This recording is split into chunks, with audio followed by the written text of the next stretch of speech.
everyone, and welcome. Thank you for joining us today for this special interview we're going to have with Zvica Goltzman, the Deputy Head of the National AI Program here in Israel. Today, we'll be discussing this important program and plans to increase computing power in Israel. As some of you may know, Israel is known as a startup nation, and if it wishes to remain a leader of technological innovation, the National AI Program is an important factor to maintaining this direction and aiming to cement Israel's position as a global AI powerhouse. In this interview, we'll just talk about a little bit about the program's why it exists, some key initiatives, some challenges, and what are some plans for the future. So let us begin. Thank you for joining us today, Zvica.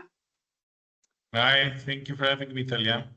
Of course. So let's start. Tell us a little bit about yourself. What is your role in the National AI Program? So I'm the deputy head of the program, meaning that I'm in charge of the infrastructure side of the program. I've been working for the last 5 to 6 years around 5-6 years in the Israel Innovation Authority.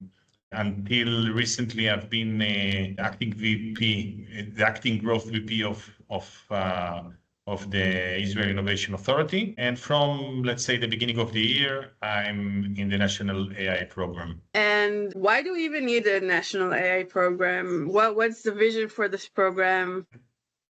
A very good question. So the AI industry is not just another high-tech sector, but also may refer to as a very strategic public political aspects and shouldn't be led only by the private sector. Since it requires very complex and expensive infrastructure, including access to data, which is not simple, and it requires a lot of very high-skilled employees. And these aspects are frequently referred to as what we call market failures, since they are very expensive. And because of the high cost and because of the fact that it has a very long time to market, not too many private entities are willing to take part in such large and long-term investments. So another thing is that in order to use AI in large scale for the benefit of the public, this is the other side.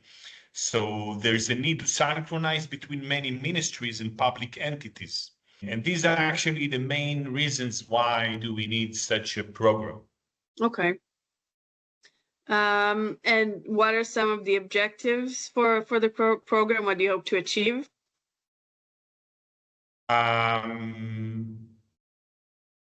It is important to mention that our aim is not to support AI, I call it just for the sake of AI, but to promote cutting-edge, groundbreaking innovation and to leverage it and to the establishment of local multinational AI companies.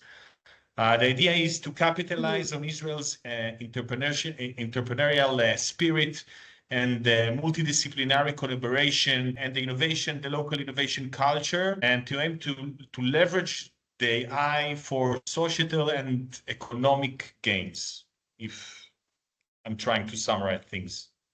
Yeah.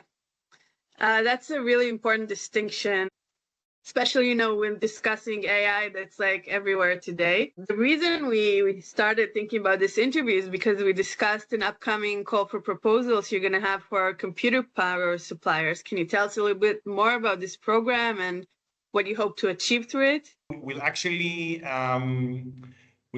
about to come out with the call for proposals for computing power suppliers.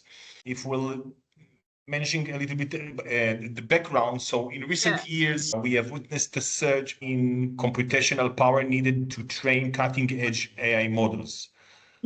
And currently, the worldwide availability of specialized GPU hardware has been constrained. This has evaluated the barriers for innovation, impacting the creative potential of startups and academic researchers. So our upcoming call for proposals will allocate more than $50 million to secure access to advanced... 50, right? 50? 50, not 15. 50. Okay, $50 million, sure I got right. Around $50 million to secure access to advanced scalable computing resources for AI development and scientific computation. We will actually choose a service provider, which will be chosen, and he will allocate computing resources and support, of course, with a very high reduction to the local Israeli researchers and startups, which they, by the way, will have a different dedicated call for proposals. The upcoming call for proposals is for the supplier. And after we will choose him, researchers and companies, startup companies will be able to ask to use it. So right now we're starting to work with a supplier, and in about a year or so, there will be extra computational power available to startups and other companies who need it. And what we're looking for with these companies is cutting edge innovation related to AI, right? That's the basic access. Okay, interesting. And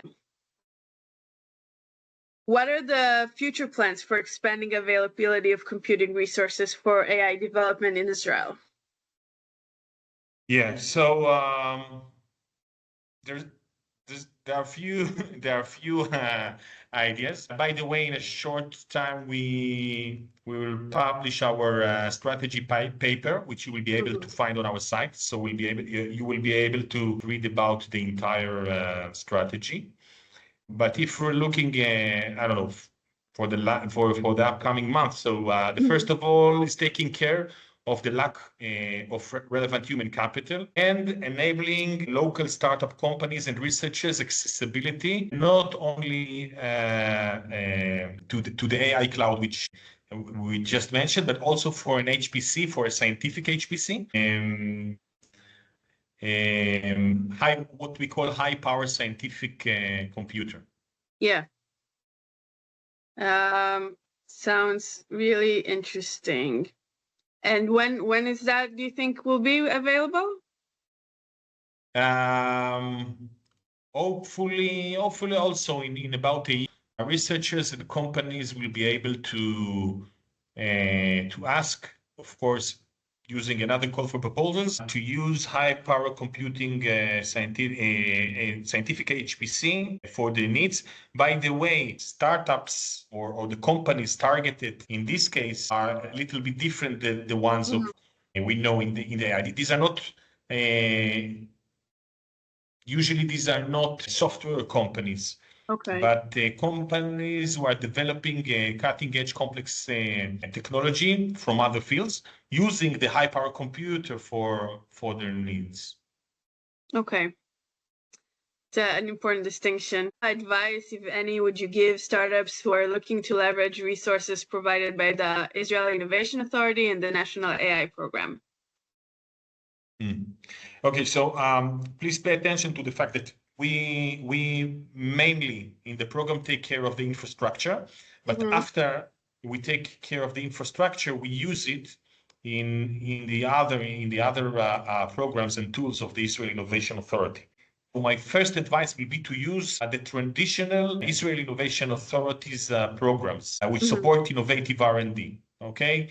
It might be as a researcher, it might be as a pre-seed company, seed company in round A, but the idea is to use the infrastructure in the traditional programs. After the company finds it's the right program, so my advice is always to focus as much as you may, of course, when you come to us, on cutting edge, groundbreaking, high risk R&D. If it's something which is common and not too risky, so it is less relevant for the Israel Innovation Authority.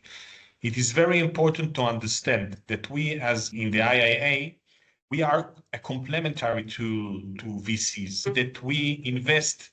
Unlike VCs, we invest in high-risk R&D, exactly where traditional investors find it hard to invest. We see ourselves as the first investors of the round in case of high-risk R&D. And of course, the last advice is to follow our news to follow the call for proposals in our newsletters, in our site, and to be tuned. Just before we sign off, what is the best way to contact you if somebody wants more information or ask questions or anything? So you're more than welcome to follow us on our site, aiisrael.org.il, and just to click on contact us. You may find there our mail, and we will try to answer as fast as we can. I guess it will take a few hours, maximum a day. Okay, good. That's pretty quick. Much. And also, if you're a member of DatA-IL, we also try to publish the Innovation Authority, so the national AI programs, different initiatives. So you can follow here as well. We will use your community, our community, to spread it, of course. Perfect. And is there anything else you think is important for startups to know? Then thank you so much for talking to us today. It was really beneficial. Thank you very much. Thank you.